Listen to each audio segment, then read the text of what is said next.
Sa ngalan ng Ama at ng Anak at ng Espiritu Santo. Amen. Sumainyo ang Panginoon. At sumainyo rin.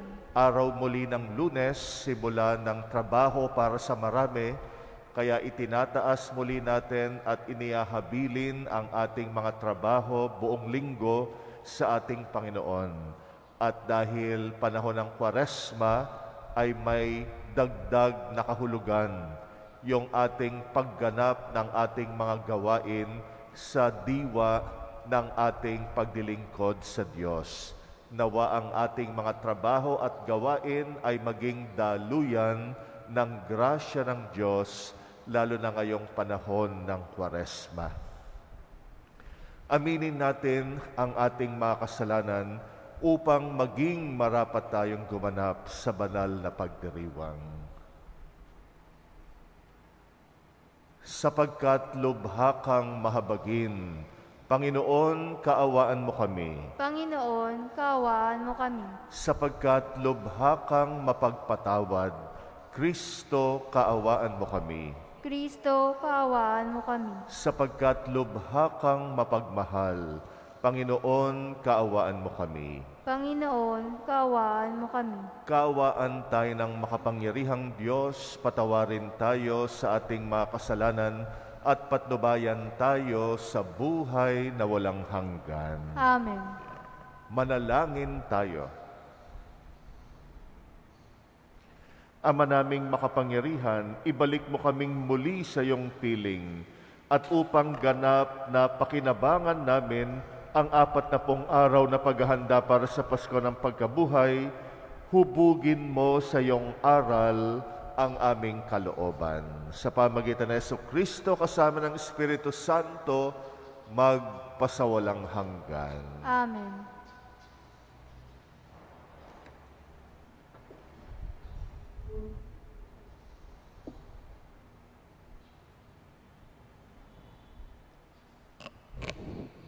Pagbasa mula sa aklat ng Levitiko. Sinabi ng Panginoon kay Moises, sabihin mo sa buong kapulungan ng Israel, magpakabanal kayo, sapagkat akong Panginoon ay banal. Huwag kayong magnanakaw, manlilinglang, o magsisinungaling. Huwag din kayong manunumpa sa aking pangalan nang walang katotohanan, pagkat iyon ay paglapastangan sa ngalan ko. Ako ang Panginoon. Huwag ninyong dadayain o pagnanakawan ang inyong kapwa. Huwag ninyong ipagpapaliban ang pagbabayad sa inyong pinapagtrabaho. Huwag ninyong aapihin ang mga bingi at lalagyan ng katitisuran ang daraanan ng mga bulag. Matakot kayo sa Diyos. Ako ang Panginoon. Huwag kayong hahatol ng walang katarungan upang pagbigyan ang mahirap o suyuin ang mayayaman. Huwag ninyong ipamamalita ang kasiraang puri ng inyong kapwa, ni sasaksi laban sa inyong kapwa, upang ipahamak lamang siya. Ako ang Panginoon. Huwag kang magtatanim ng galit sa iyong kapwa. Sa halip, pangangaralan mo siya. Sa gayon, hindi ka magkakasala dahil sa kanya. Huwag kang maghihiganti o magtatanim ng galit sa iyong mga kasamahan. Ibigin mo ang iyong kapwa gaya ng iyong sarili. Ako ang Panginoon. Ang salita ng Diyos. Salamat sa Diyos.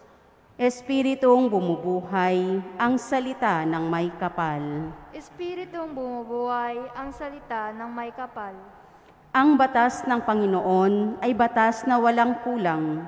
Ito'y utos na ang dulot sa tao ay bagong buhay. Yaong kanyang mga batas ay mapagtitiwalaan, nagbibigay ng talino sa lahat ang kaisipan. Espiritong bumubuhay ang salita ng may kapal. Ang tuntuning ibinigay ng poon ay wastong utos. Liligaya ang sinuman kapag ito ang sinunod. Ito'y wagas at matuwid, pagkat mula ito sa Diyos, pangunawa ng isipan, yaong bungang idudulot. Espiritong bumubuhay, ang salita ng may kapal. Yaong paggalang sa poon ay marapat at mabuti, isang banal na tungkulin, naiiral na parati, pati mga hatol niya'y matuwid na kahatulan. Kapag siya ang humatol, ang pasya ay pantay-pantay. Espiritong bumubuhay, ang salita ng may kapal. Naway itong salita ko at ang aking kaisipan, sa iyo ay makalugod, Panginoon ko't kandungan. O ikaw na kublihan kong, ang dulot ay kaligtasan. Espiritong bumubuhay, ang salita ng may kapal.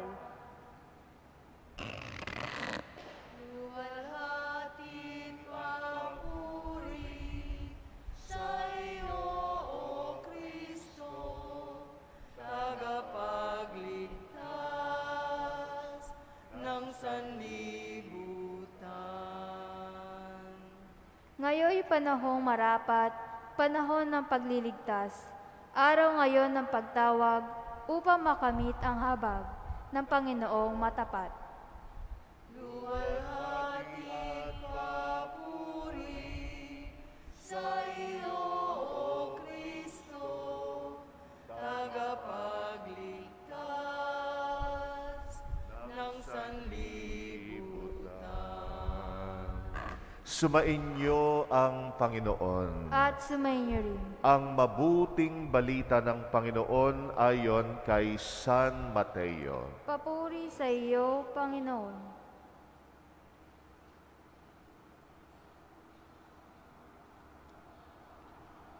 Noong panahong iyon, sinabi ni Jesus sa kanyang mga alagad, darating ang anak ng tao bilang hari, kasama ang lahat ng anghel, at luluklok sa kanyang maringal na trono. Sa panahong iyon, matitipon sa harapan niya ang lahat ng tao. Sila'y pagbubukod-bukurin niya, tulad ng ginagawa ng pastol sa mga tupa at mga kambing. Ilalagay niya sa kanyang kanan ang mga tupa, at sa kaliwa ang mga kambing. At sasabihin ng hari sa mga nasa kanan, halikayo, mga pinagpala ng aking ama, pumasok na kayo at manirahan sa kahariang inihanda para sa inyo mula pa ng likhain ang sanlibutan. Sapagkat ako'y nagutom at inyong pinakain, nauhaw at inyong pinainom. Ako'y isang dayuhan at inyong pinatuloy. Ako'y walang maisuot at inyong dinamitan. Nagkasakit at inyong dinalaw. Ako'y nabilanggo at inyong pinuntahan. Sasagot ang mga matuwid, Panginoon, kailan po namin kayo nakitang nagutom at aming pinakain, o nauhaw at aming pinainom? Kailan po kayo naging dayuhan at aming pinatuloy, o kaya'y walang maisuot at aming dinamitan? At kailan po namin kayo nakitang may sakit o nasa bilangguan at aming dinalaw? Sasabihin ng hari, sinasabi ko sa inyo, nang gawin ninyo ito sa pinakahamak sa mga kapatid kong ito ay sa akin ninyo ginawa. At sasabihin naman niya sa mga nasa kaliwa, lumayo kayo sa akin, mga isinumpa. Kayo'y pasasaapoy na di mamamatay, na inihanda para sa dyablo at sa kanyang makampon. Sapagkat ako'y nagutom at hindi ninyo pinakain, nauhaw at hindi ninyo pinainom. Ako'y naging isang dayuhan at hindi ninyo pinatuloy. Ako'y nawalan ng maisuot at hindi ninyo dinamitan. Ako'y may sakit at nasa bilangguan at hindi ninyo dinalaw.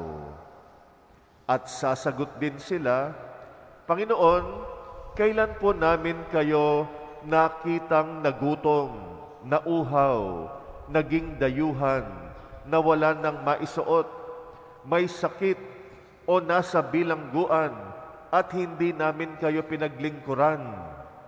At sasabihin sa kanila ng hari, sinasabi ko sa inyo, nang pagkaitan ninyo ng tulong ang pinakahamak sa mga ito, ako ang inyong pinagkaitan. Itataboy ang mga ito sa kaparusahang walang hanggan. Ngunit ang mga matuwid ay tatanggap ng buhay na walang hanggan.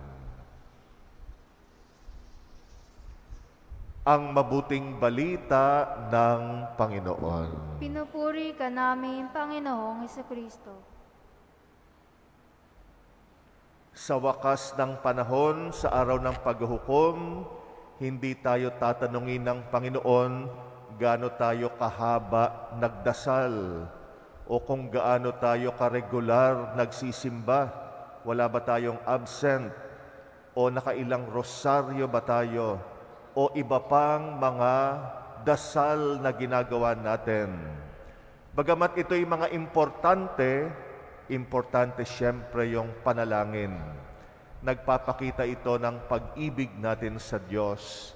Pero ang magiging pinakasukatan ng hatol sa atin sa araw ng paghukom ay kung paanong ang pag-ibig natin sa Diyos ay naisalin sa pag-ibig natin sa kapwa.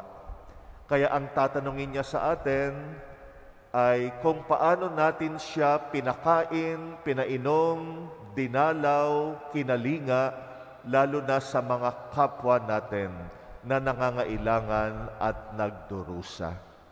Kaya ito ang tatanungin ng Panginoon, nagpakain ka ba? Nagpainom ka ba? Nagbigay ka ba ng maisusuot? Ikaw ba'y dumalaw? Ikaw ba ay kumalinga sa iyong kapwa? Yun ang tatanungin sa atin. Dahil pinakaimportanteng resulta ng pananalangin natin ay yung kawang gawa. Yung panalangin walang saysay kung hindi ito mauuwi sa pagkakawang gawa natin sa ating kapwa.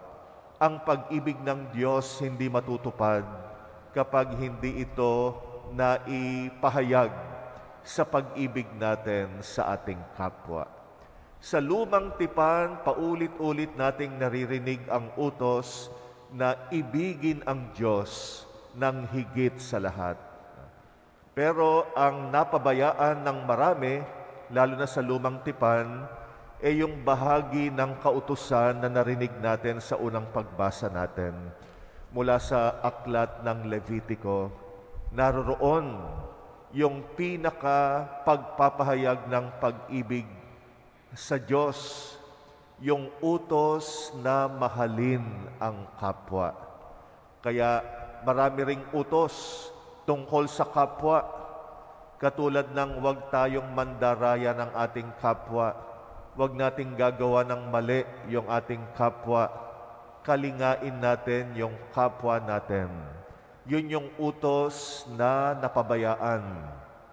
Utos na hindi nabigyan ng masyadong kahalagahan.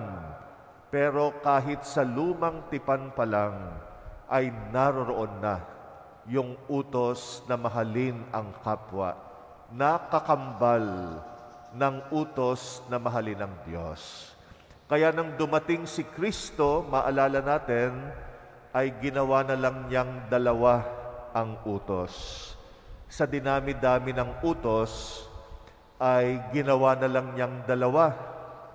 At ang sabi ng Panginoon, ang dalawang pinakamahalagang utos, mahalin ang Diyos, mahalin yung kapwa, na hindi mapaghihiwalay. Hindi natin maaring mahalin ang Diyos nang hindi natin siya napaglingkuran sa ating kapwa. Ngayong Kwaresma, ganun din ang ating layunin. Huwag lang tayong maging madasalin ngayong Kwaresma. Huwag lang nating i-multiply yung mga pagdarasal natin. Pagmimisa, pag-Station of the Cross, pagpuprosesyon, pagro-rosaryo, lahat yan mahalaga naman. At sana maka-attend tayo ng mga panalangin na yan. Pero ang wag nating kakaligtaan, lalo na ngayong Kwaresma, yung acts of mercy. Yung mga gawaing nagpapahayag ng habag sa kapwa.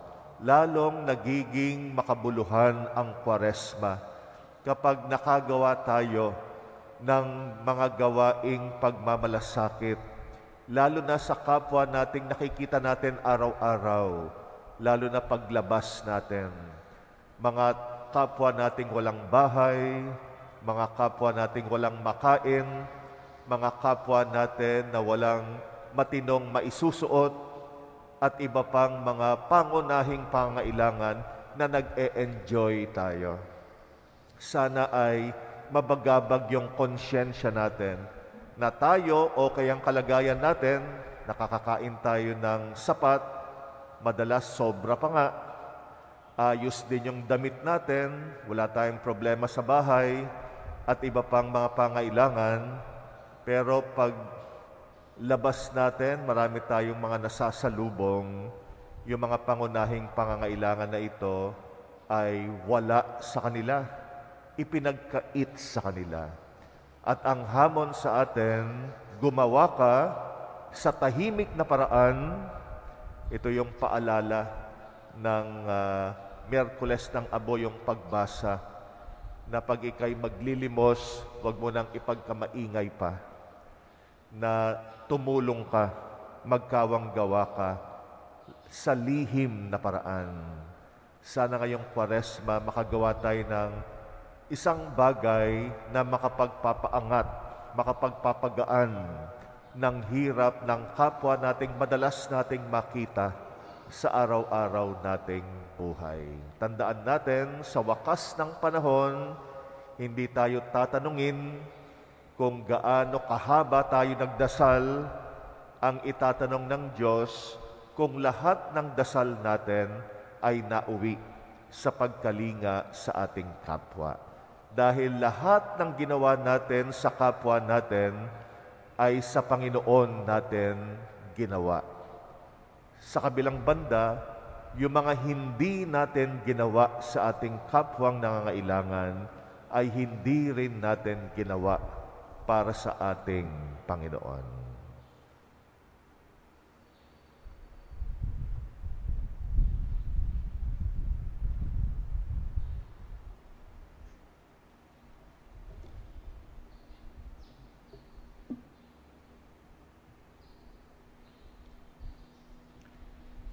Inihahayag ng Panginoon ang misteryo ng kaharian ng Diyos sa mga taong buong pagmamahal na kumakalinga sa mga dukha at nagugutom. Idalangin natin na ang kaharian ng Diyos ay maging tunay sa ating buhay.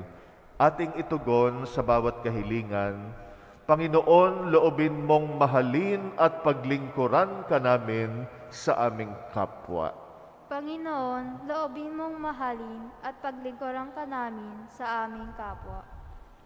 Ang simbahan naway maging isang tahanan para sa mga naliligaw ng landas, ulila, mahihina at bigo.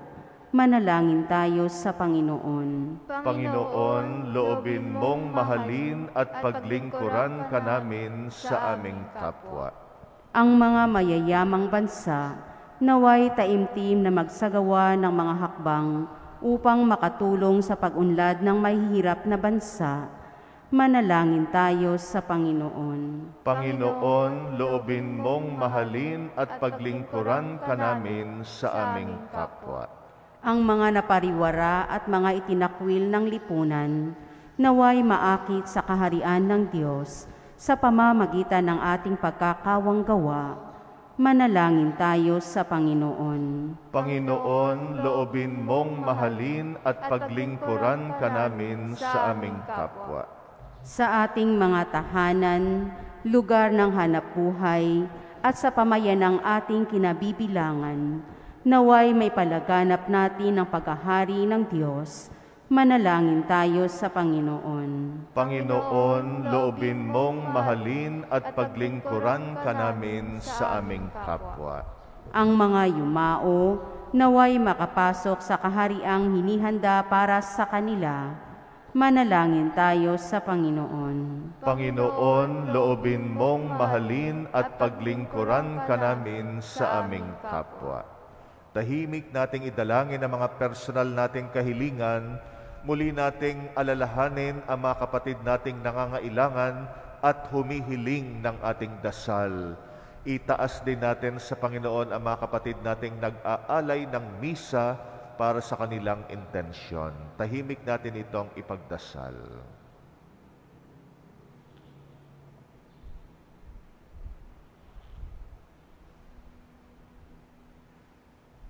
Panginoon, marapatin mo na ang aming panalangin ay mauwi sa pagkakawang gawa. Matutunan ka nawa naming mahalin at paglingkuran, lalo na sa aming kapwang nangangailangan. Ikaw na aming Panginoon, magpasawalang hanggan. Amen. Aming alay sa'yo, Panginoon, ang tinapay at alak na iyong kaloob, upang gunitain ang iyong buhay na inialay, nang tayo'y magdiwang bilang isang sambayanan.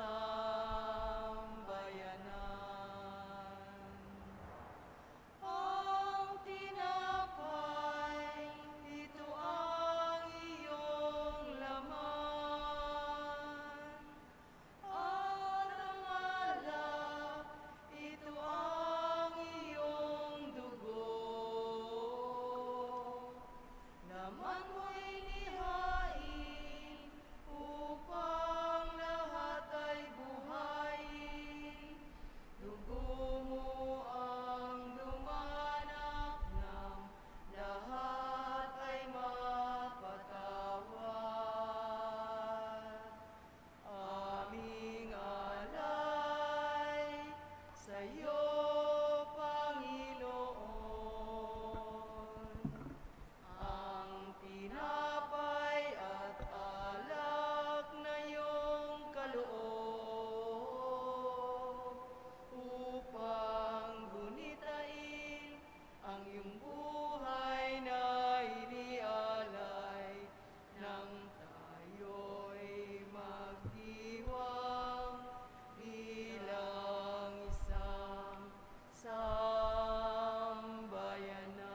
Manalangin kay mga kapatid upang ang paghahain natin kalugdan ng Diyos Amang makapangyarihan. Tanggapin nawa ng Panginoon itong paghahain sa iyong mga kamay, sa kapurihan niya at karangalan sa ating kapakinabangan at sa buong sambayanan niyang banal. Ama naming lumikha, maging kalugod-lugod nawa sa iyo ang aming paghahain upang sa iyong pagtataguyod ay pabanalin nito ang aming pamumuhay sa ipagkakamit kami nito ng iyong awat kapatawaran sa pamagitan ni Jesucristo kasama ng Espiritu Santo magpasawalang hanggan. Amen. Sumainyo ang Panginoon. At sumainyo rin. Itaas sa Diyos ang inyong puso at diwa. Itinaas na namin sa Panginoon. Pasalamatan natin ang Panginoong ating Diyos. Marapat na siya ay pasalamatan. Ama naming makapangyarihan, tunay ngang marapat na ikay aming pasalamatan sa pamagitan ni Jesucristong aming Panginoon.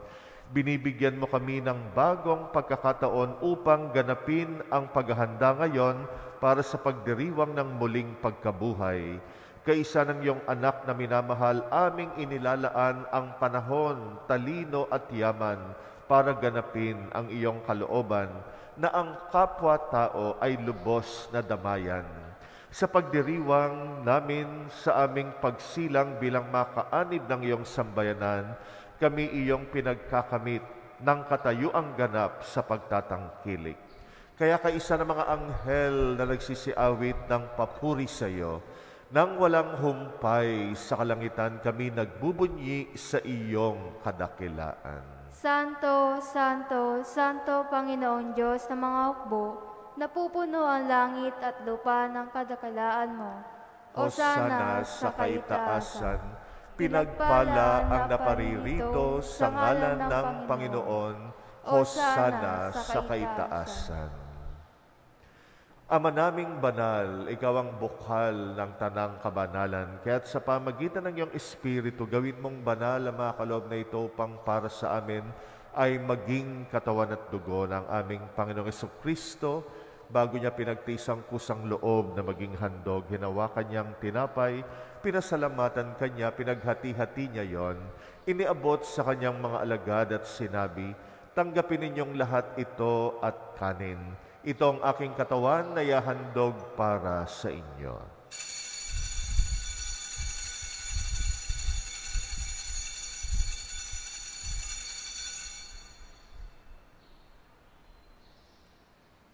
Gayun din naman nung matapos ang hapunan, hinawakan niya ang kalis, muli kanyang pinasalamatan, iniabot niyang kalis sa kanyang mga alagad at sinabi, tanggapin ninyong lahat ito at inumin. Ito ang kalis ng aking dugo, ng bagot walang hanggang tipan, ang aking dugo na ibubuhos para sa inyo at para sa lahat sa pagpapatawad ng mga kasalanan.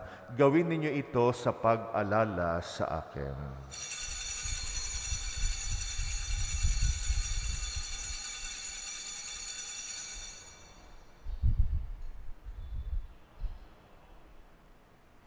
Ang misteryo ng pananampalataya. Si Kristo ay gunitain, sarili ay inihain, bilang pagkait inumin, pinagsasaluhan natin, hanggang sa siya'y dumating. Ama, ginagawa namin ngayon ang pag-alala sa pagkamatay at muling pagkabuhay ng iyong anak, at inaalay namin sa iyo ang tinapay na nagbibigay buhay at ang kalis na nagkakaloob ng kaligtasan. Kami nagpapasalamat dahil kami yung minarapat tumayo sa harap mo para maglingkod sa iyo. Isinasamo namin kaming magsasalo sa katawan at dugo ni Kristo'y mabuklod sa pagkakaisa sa pamagitan ng Espiritu Santo. Amalingapin mong iyong simbahang laganap sa buong daigdig. Puspusin mo kami sa pag-ibig kaysa ni Francisco na aming Papa at ni Jose na aming Obispot ng Tanang Kaparian. Alalahanin mo rin ang mga kapatid naming nahimlay na may pag-asang sila'y muling mabubuhay. Gayun din ang lahat ng mga pumanaw, kawaan mo sila at patuloyin sa iyong kaliwanagan.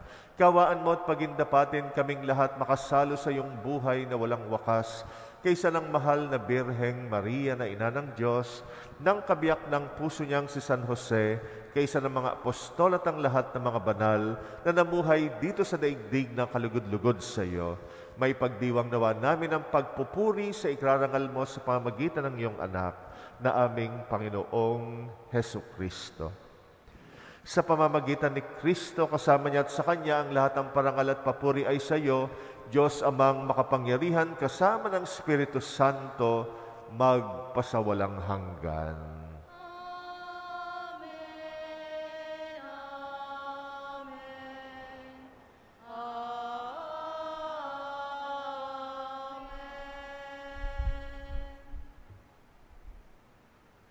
Manalangin tayo sa ating Ama sa Langit, alinsunod sa turo sa atin ng Panginoong Hesus. Sumasalangit ka, sambahin ang ngalan mo. Mapasa amin ang kaharian mo, sundin ang loob mo. Dito sa lupa para ng sa langit, bigyan mo kami ngayon ng aming kakanin sa araw-araw, at patawarin mo ang aming mga sala para ng pagpapatawad namin sa nagkakasala sa amin. At huwag mo kaming ipahintulot sa tukso, at iadya mo kami sa lahat ng masama. Hinihiling namin kami yadya sa lahat ng masama, pagkalooban ng kapayapaan araw-araw, iligtas sa kasalanan, ilayo sa lahat ng kapahamakan, samantalang aming pinananabikan ang dakilang araw ng pagpapahayag ng tagapagligtas naming si Jesucristo. Sapagkat iyo ang kaharian at ang kapangyarihan at ang kapurihan magpakailanman. Amen. Panginoong Jesucristo, sinabi mo sa iyong mga apostol, kapayapaan ang iniiwan ko sa inyo, ang aking kapayapaan ang ibinibigay ko sa inyo.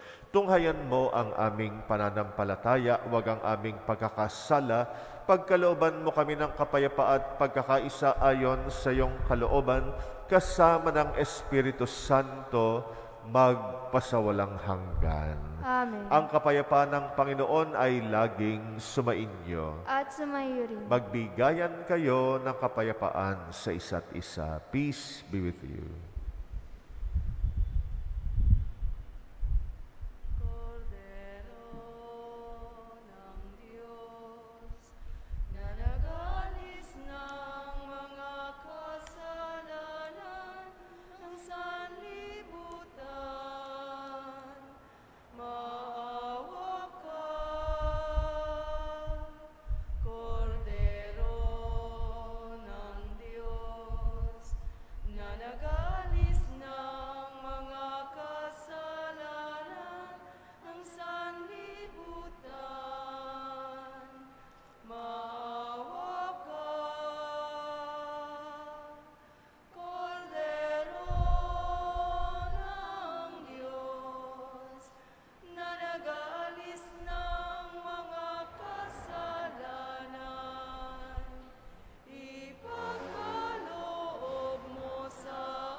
Narito ang kordero ng Diyos na nag-aalis ng mga kasalanan ng sanlibutan. Mapalad ang mga inaanyayahan sa kanyang piging. Panginoon, Hindi ako karapat-dapat na magpatuloy sa iyo, ngunit sa isang salita mo lamang ay gagaling na ako.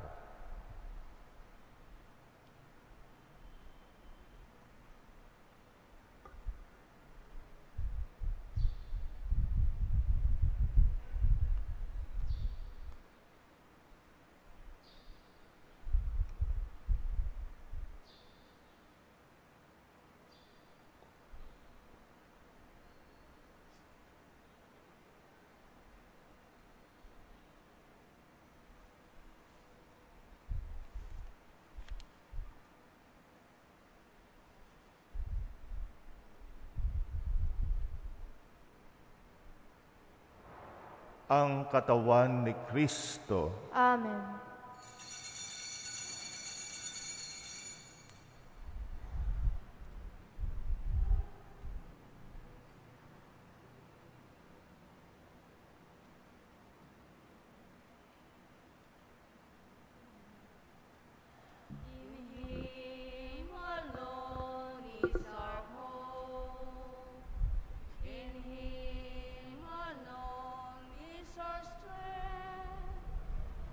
In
Manalangin tayo. Ama naming mapagmahal, sa aming pagsasalo ngayon sa iyong banal na piging, naway makapakinabang ang buong pagkatao namin upang ang iyong kaligtasang dulot ay aming kamtin at ang kagalingang kaloob mo'y ganap na tamasahin. Sa pamagitan ng Jesucristo kasama ng Espiritu Santo, magpasawalang hanggan. Amen. Sumainyo ang Panginoon At sumainyo at pagpalain kayo ng makapangyarihang Diyos, Ama at Anak at Espiritu Santo. Amen. Tapos na ang ating pagdiriwang, humayo kayo't hanapin ang Panginoong Hesus sa inyong kapwa. Salamat sa Diyos.